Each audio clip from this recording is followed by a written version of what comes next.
Треба јавноста да знае дека ова е процес кој што трае веќе 5 години.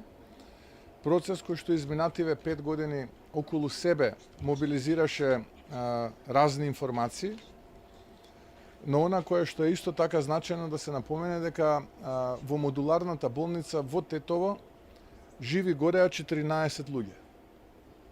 Ке повторам, живи гореа 14 луѓе во модуларната болница во Тетово. За жал, обвинителот кој што е во заминување, бидејќи веќе од тоа што сум информиран е распишан оглас за избор на нов обвинител во основното јавно обвинителство за гонење на организиран криминал,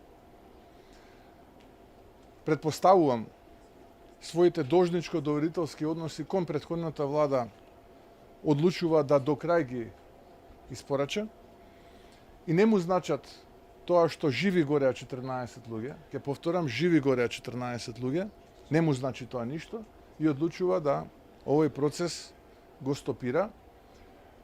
Но сакам да знае јавноста дека ова не е политичка амнестија од страна на тој обвинител кон поранешните негови наредбодавци, бидејќи секогаш може да се појават нови детали кои што се поврзани со овој процес и секогаш овој процес може повторно да стане актуелен и да практично пред јавноста се покрене од самиот почеток. Така што многу пати сум ги коментирал тие одлуки во рамките на нашиот правосуден систем.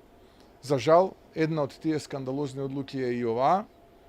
Она кое што мене ме збунува, а стига како порака од опозицијата е до вчера тие што критикуваа за односот на правосудните органи, сега ги фалат и се полни со хвалоспеви за нивната работа и така наречената во наводници објективност.